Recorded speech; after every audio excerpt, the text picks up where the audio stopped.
if the documentary does show something or tell something that is damning, anybody who wants to watch that needs to take into consideration that we live in the age of AI. And you can make a human being say anything you want them to if you have enough picture frames and if you have enough voice. Like, for instance, honey, do you have that voice clip of Tasha K making that open admission? Tasha K literally just recently made an open admission online. I want to ask y'all if it's real or if it's AI. real or AI. Man, before I even hear it, I don't know. Because the reason I say it, and I want to say this because, again, we had somebody on this couch that did an interview, and it's not a person of notoriety stature, that someone grabbed their voice of what they did on the couch and had their mouth movement say a PSA I know this person would never speak on, because he sent it to us saying, I would have never spoke. What the F is this? So I know, Odell, let's do it. Let's play this for a second. Let's see what it is. Jaguar Wright was right about that Diddy shit, and I'm a punk-ass bitch forever doubting her. My pussy stank, and that's why my husband left me. Stank so bad. I ran that nigga back to Africa.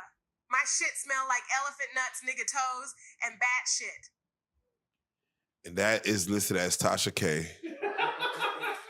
Is this labeled that Tasha K? This is Tasha K's words. And for the uninformed individual that says, I'll take it at face value, and they would run with that story because it exists. Not because it's real or fake.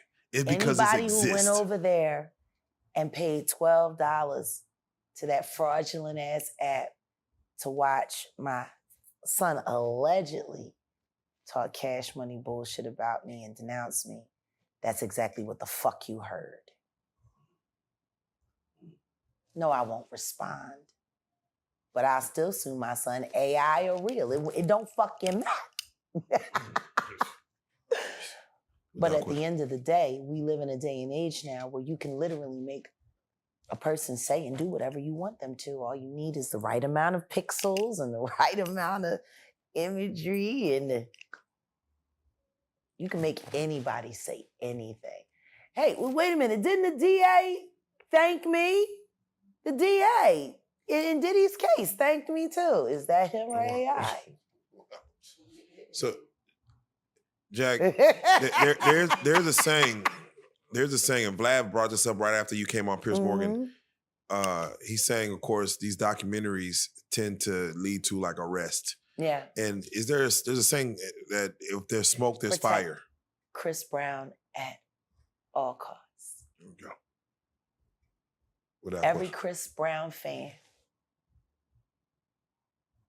Like I'm learning the sensational choreography because I got a little special plan. But I love that song, Sensational, with him and Davido. Why is it a #1 blockbuster hit everywhere in the world except for here? Maybe for the same reason that, Rihanna's music is blocked. Have y'all noticed that? Yeah. They're blocking her records. Like if you go and try to add a song to a short, the approved playlist when you put in search, you can't tag a Rihanna song to any of it. Not on Instagram at all. Why not? Especially anything from the Auntie album. It was her best album. It was the least promoted. It came to mixed. No, it was amazing.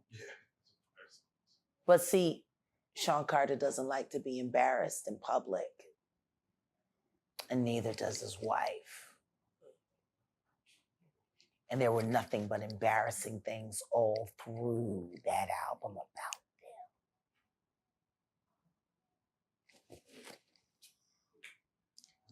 them. I got a random question. Yeah. What are your thoughts on Janet Jackson? That's a hard one. I love Janet. And I also know that Janet came up in a time where she was trying to find her own independence and trying to find her own voice. And she wasn't going to let her daddy do to her what he did to her brother Michael. Janet is strong, she's smart, she's fierce, and she's loyal. She's a Taurus. You know, her birthday is May 19th. She's a Taurus. But the fact that her bisexuality is still being hidden. The fact that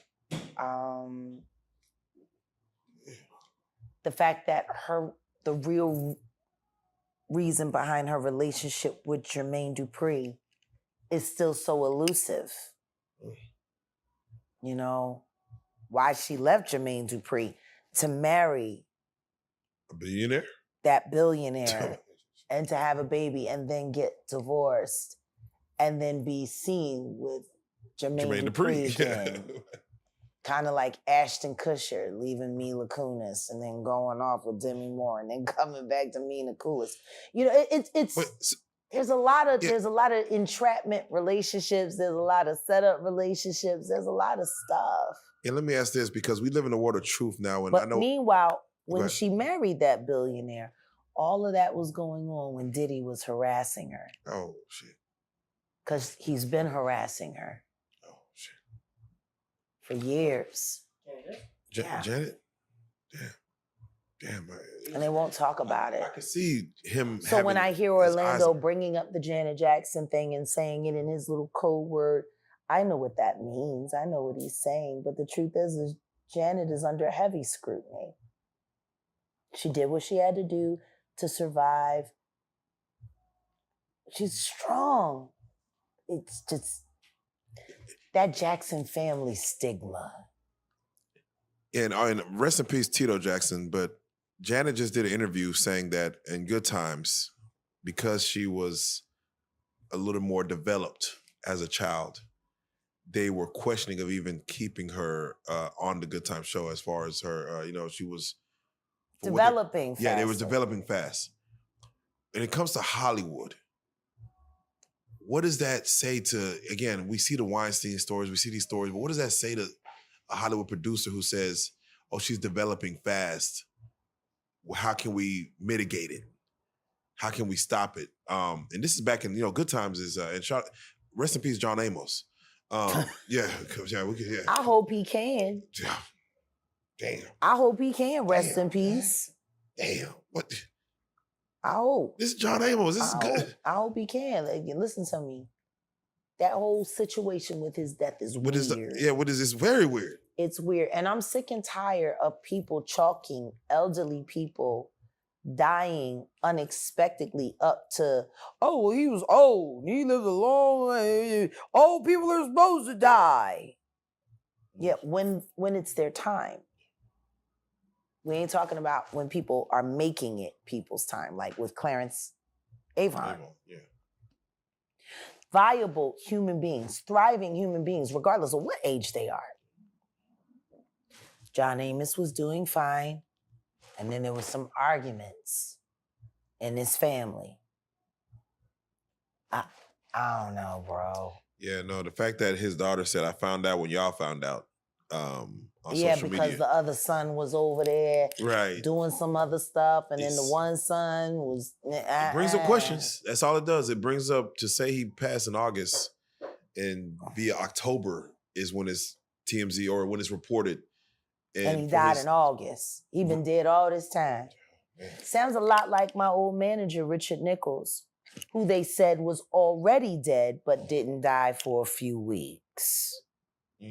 Sounds like the numbers didn't add up and they just needed to hold it. It's weird.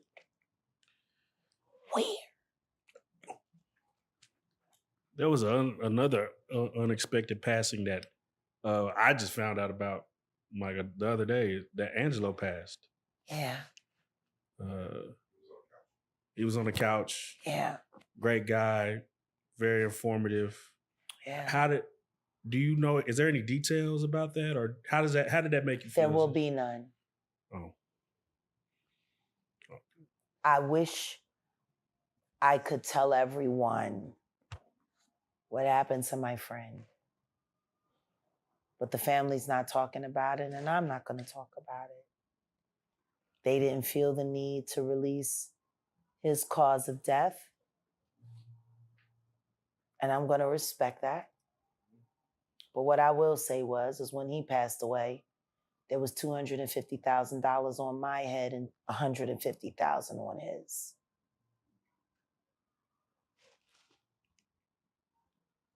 Wow. That's all I can say. Real life. If that shit ain't real life, If it ain't real life, just ain't real. Real life street stars. You know what time it is.